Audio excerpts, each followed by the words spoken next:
Hey guys, Tisha here, and I'm back for another reading of Love Times 3. I'm going to warn you all that I'm restarting this video. I had already gotten 10 minutes in, and I was tongue-tied so many times that I was like, oh no, there's no way they're going to be able to follow this.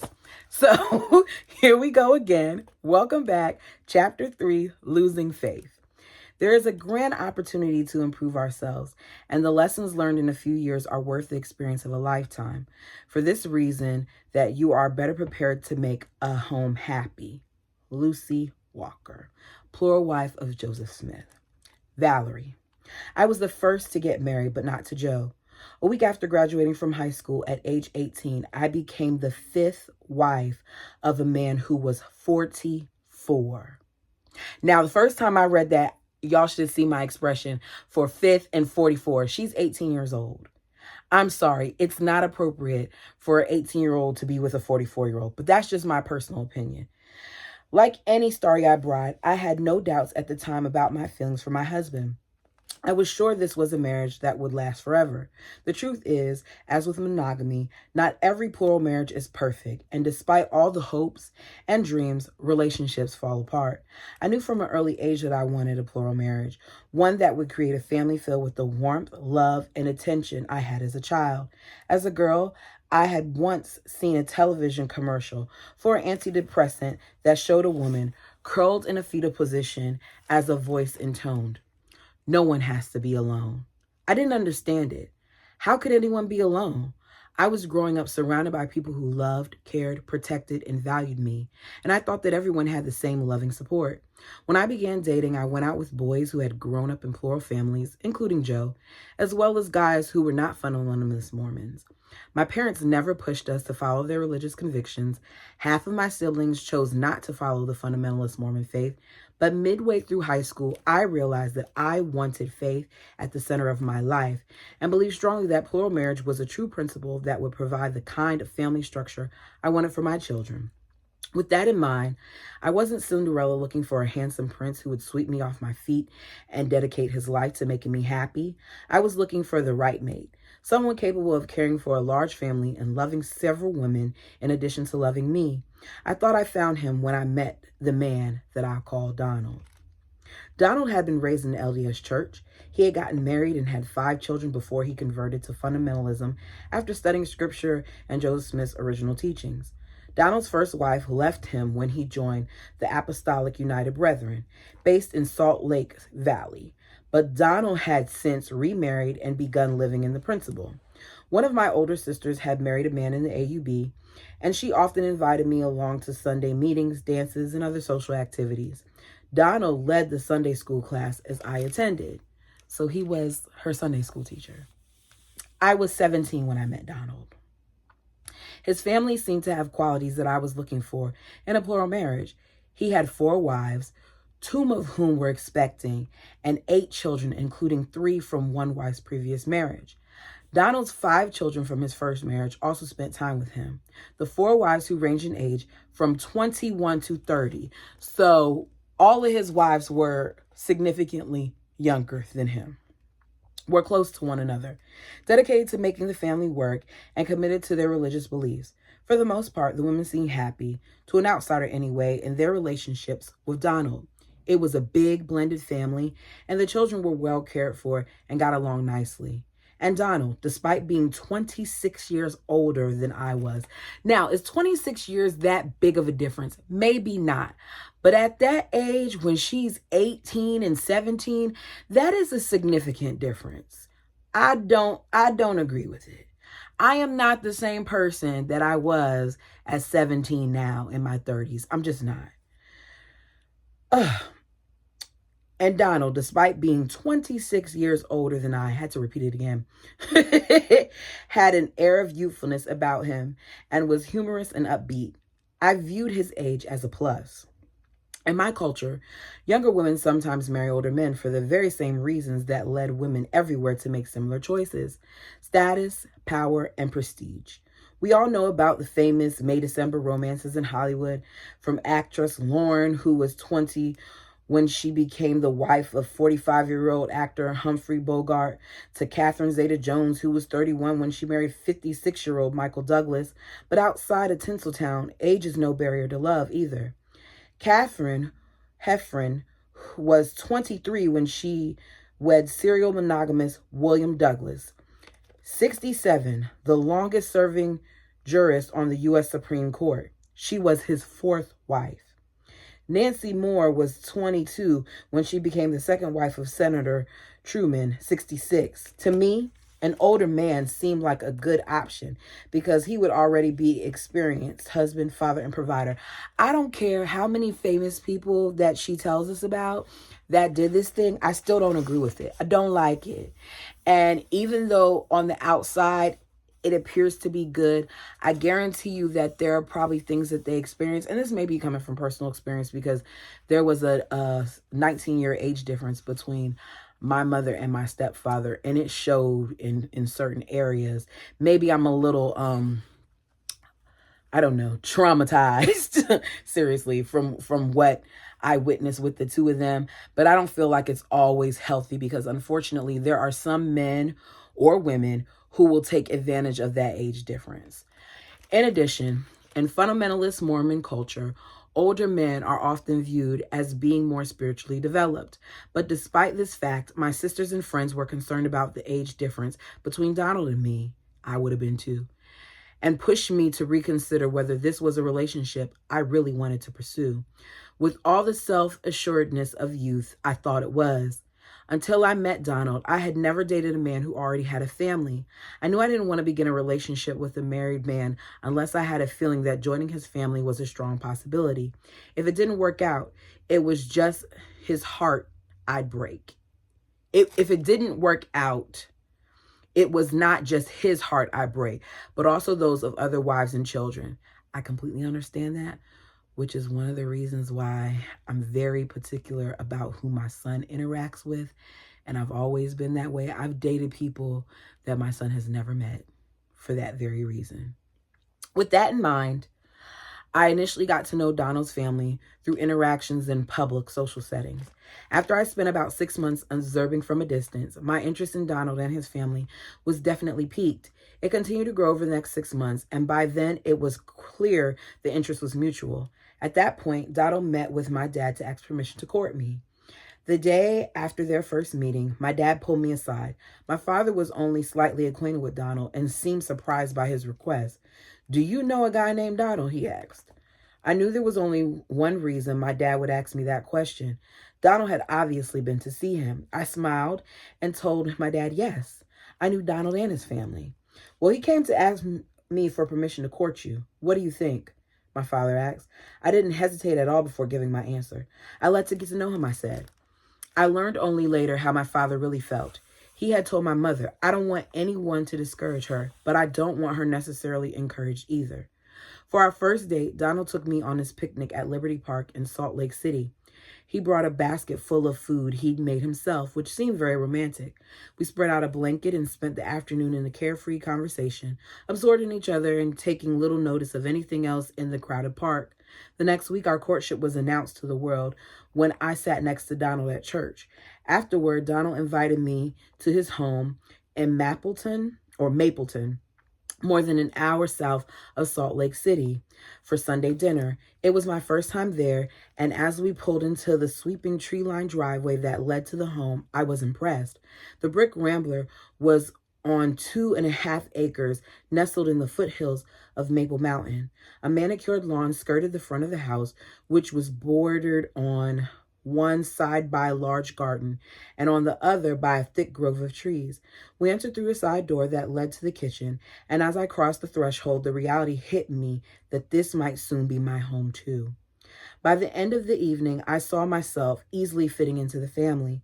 I saw Donald often. He took me to his favorite restaurants, and I took him to Baskin Robbins, about the best I could afford. Some Saturdays, I went to Donald's house and joined the other wives in whatever they were doing, yard work, meal preparation, caring for the babies. Every Sunday after church, I always went to Donald's for dinner.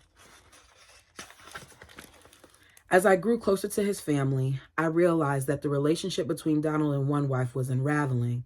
I was bothered by the way he ridiculed her in front of others and was often disrespectful of her feelings. Would he ever act like that towards me? The answer is yes, hun. If he does it to her, he'll do it to you.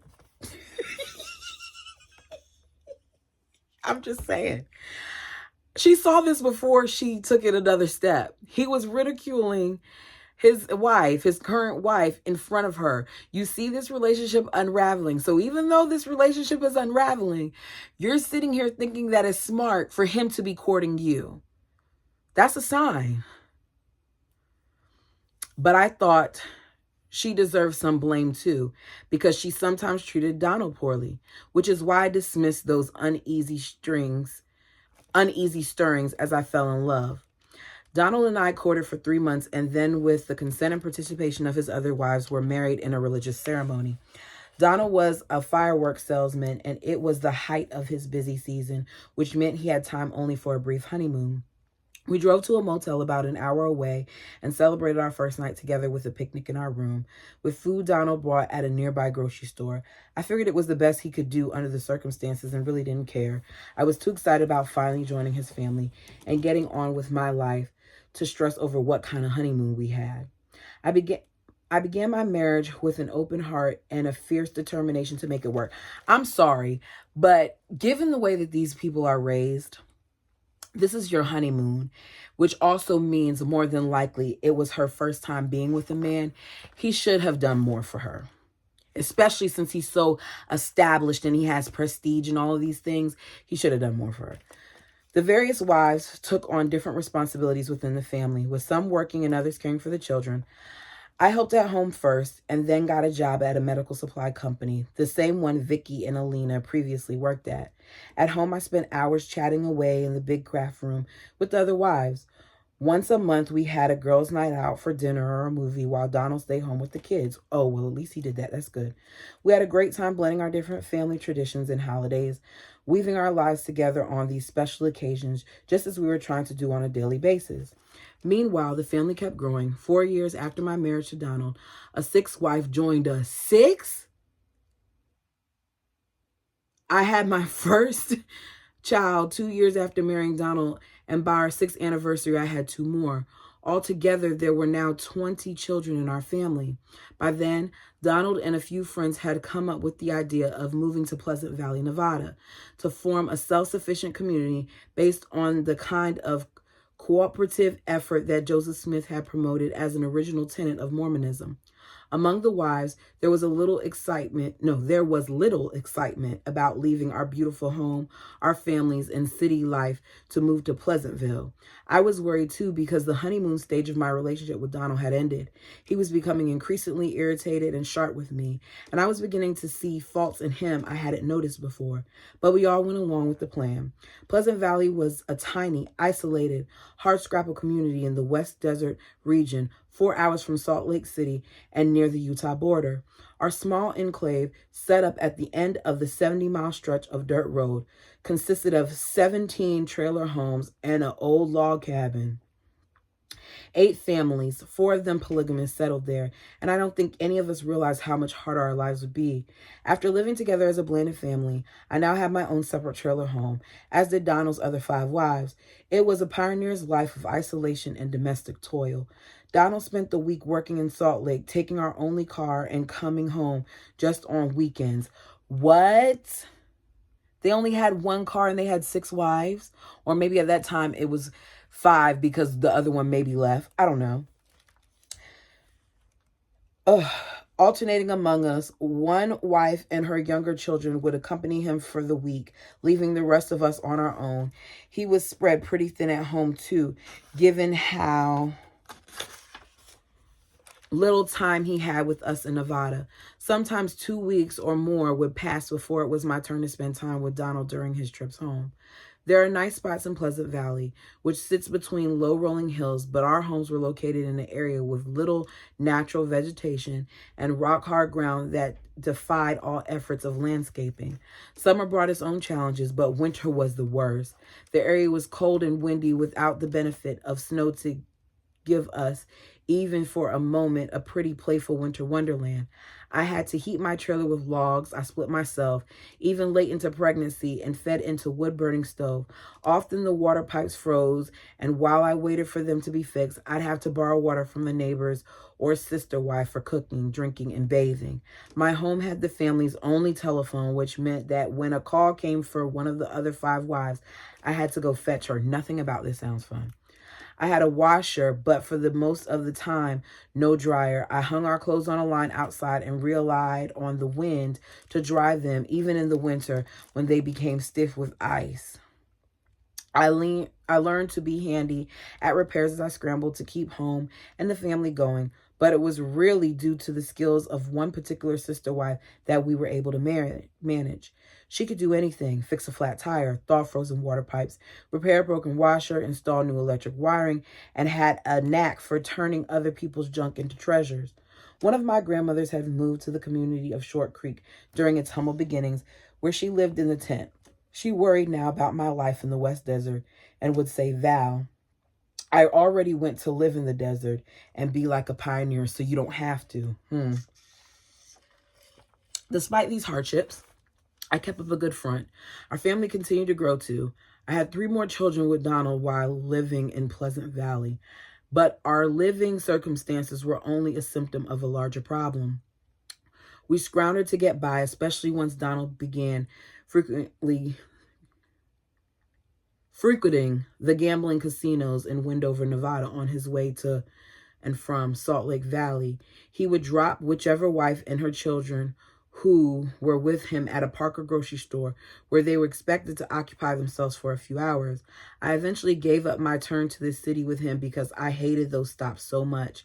Donald visited the casinos often enough that it got to the point we could call the poker room and ask for him by name.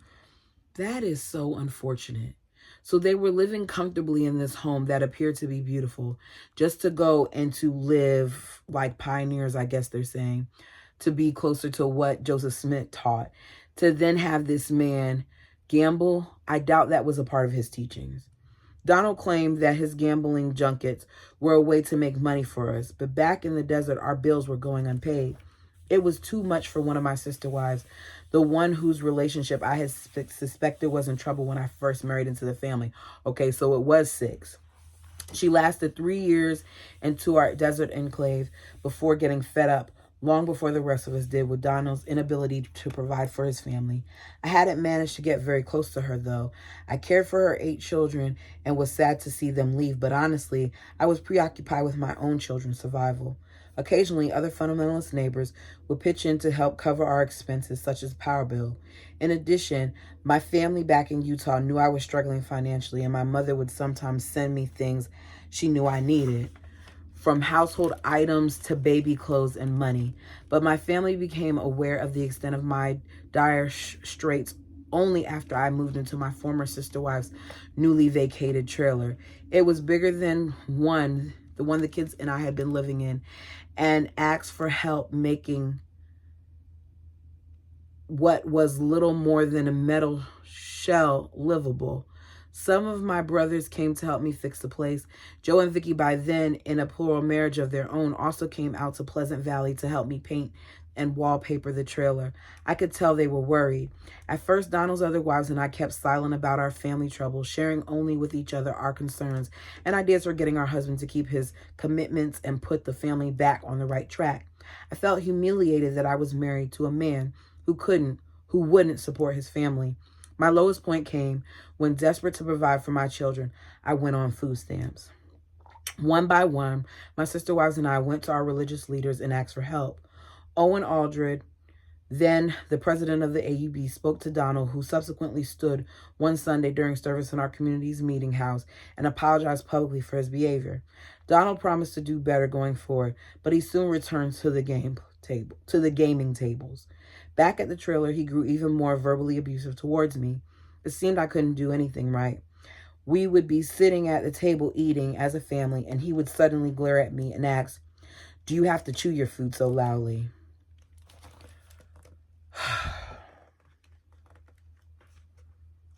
I recognize this all too well. After I got up to use the bathroom one night, he snarled that it sounded like a herd of elephants in here. I tried to avoid his nettling criticism by not doing anything that might set him off, but I could never be sure what the trigger might be. As for intimacy, I felt powerless to tell him no, especially early in our marriage. I once tried to tell him that I needed to be able to say no to sex and have him respect my feelings, but he dismissed my request as something I just read out of a book. If I got up the courage to decline his overtures, he would later ignore me as a punishment. All his wives witnessed the verbal bars he threw around and chastised him for those comments, but intimacy between a man and each woman in a plural marriage is private. We didn't share what was going on behind closed doors, so I thought I alone was being sexually manipulated. As my marital problems increased, I started confiding in one of my older sisters.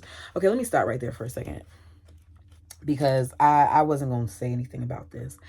If you are with someone who is not listening to you when you say no, that is a problem. I don't know who all is watching this. I don't know the age demographic, but I'm saying that it is a problem. And whether you're married or not, you should not be forced to perform for your partner in that way if it's not something that you want to do.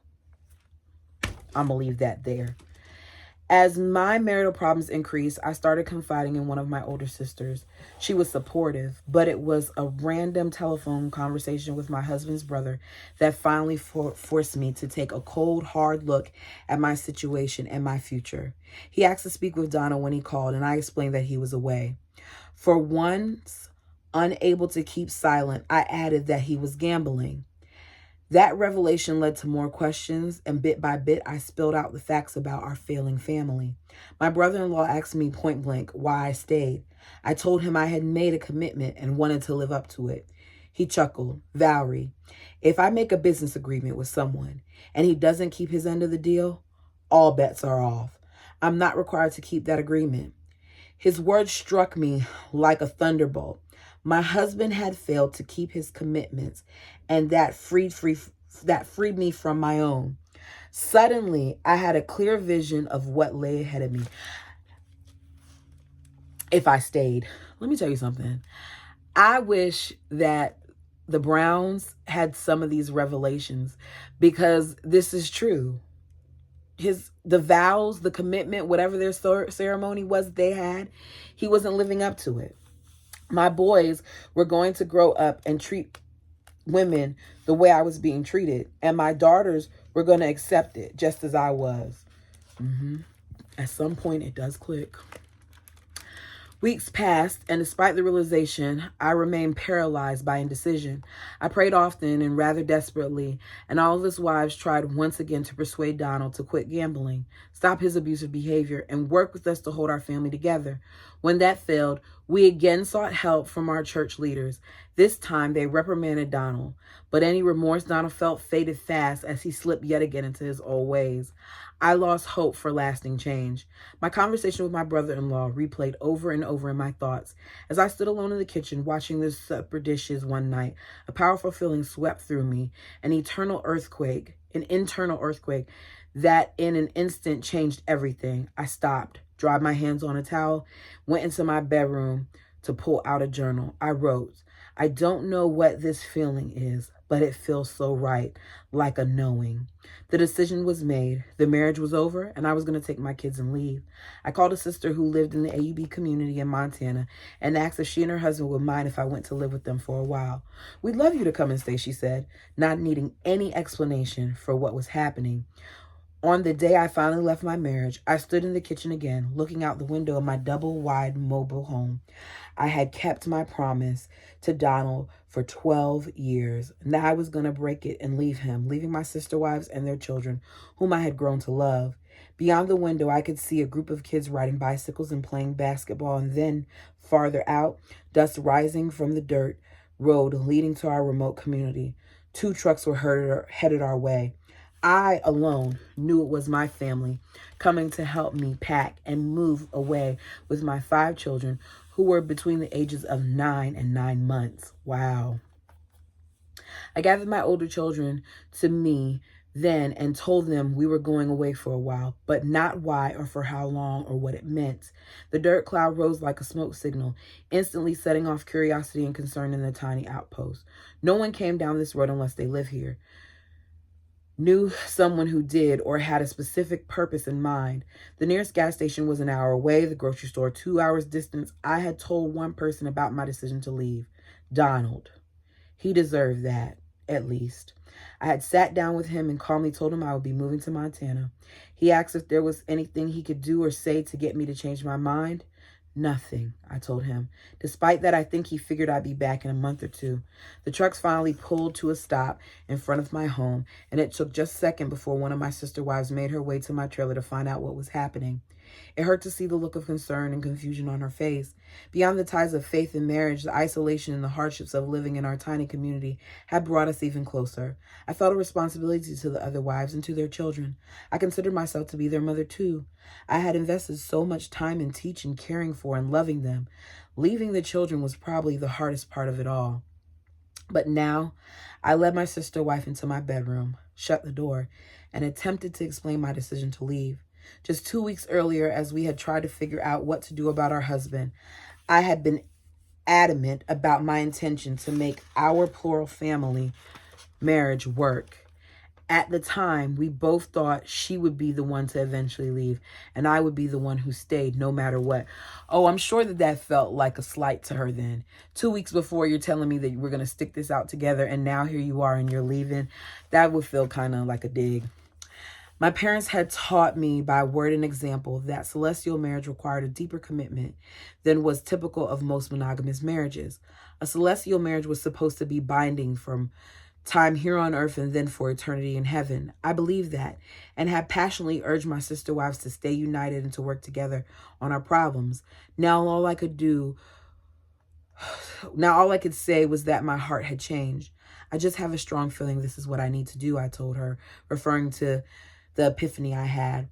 It's hard for me to leave you and the other sister wives, but it's what I need to do. She stared at me for a moment and then said, "What can I do to help?" A neighbor came by next. As we stood on the lawn, I offered the same bare explanation. She also did not push too hard. She observed my family's difficulties firsthand. She offered to make dinner for us, something I hadn't even thought about. By sunset, the trucks were loaded with appliances and furniture, clothing, and other household items. I left some things I knew my sister wives and neighbors could use, and others that I might reclaim if I returned. A sliver of hope remained even then. Deep inside, that my marriage could be salvaged. I had decided to leave, but had not yet figured out if this was really the end or simply what came next. In making my decision, I left my marriage in the same way most monogamous women do. I called upon family for help. There was no need for an escape, just a lot of heartache, personal contemplation, and tough choices. I took one last look around the empty trailer, stepped outside and shut the door, scanning the nearby homes of my sister wives. The thoughts that had nagged me in the months leading to this moment returned. I felt like a failure and worried that my family, especially my dad, would be disappointed in me. I was the first of my father's daughters to have a plural marriage collapse. Had I been wrong about my ability to live my faith, my convictions, or had I chosen wrong? Was this an experiment I was destined to have for some greater purpose? Were there any truths left for me to hold on to, or were my beliefs shattering, leaving me spiritually drift? I was lost and bewildered, questioning everything. I felt like I was walking through a graveyard, stopping occasionally to pick something up, and then ask myself, is this going to turn into a dust and blow away, or be something strong and solid I can hold on to? I had to keep my marital troubles from my children because they were so young. The explanation I'd given the day of our departure was very general, but when we stopped for a few nights at my parents' home, I told them what was happening. They were like a pack of howling wolves. They cried and cried. Their confusion and hurt broke my heart. Will we ever go back? My oldest son wanted to know. I don't want to be without my brothers. I was determined to create a better life for myself and for them. I tried to hang on to that thought as I comforted them. But at that moment, I could not have predicted that the plural marriage I had dreamed and hoped of as a young woman still awaited me. Oh, that's it. That was good. This is getting better, y'all. Y'all tell me what you think, but this is getting better, y'all. Okay, so on the show, not the show, on the Browns show, the Sister Wives show, we see this family appear. And we're told that she came into the family later and that she was previously married and that she had other kids. But we never knew what the circumstances were for her departure. So now we know that she was married for 12 years to a much older man, and she experienced verbal abuse, emotional, didn't say anything. Well, here's the thing. It was physical too. Because if she told her husband no when it came to intimacy or having certain sexual acts, and he was still trying to force it upon her, that's physical. So she went through different forms of abuse. And then she came into later on what is going to be the Daughters. Interesting. I'm liking this book.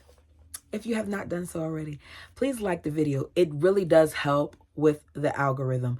I thought that this is something that content creators just say, but seeing the response on one of the videos that I did about Mykelti and looking at the likes and the views, it really does force you into the algorithm, because Mykelti's video got me over 100 additions to the fam. So please like the video. If you're watching, just give me a thumbs up when you walk in. Let it be like you're ringing the doorbell. Doo-doo, I'm here. Thank you so much for listening. I'll be back in a few more days with another one. Until next time.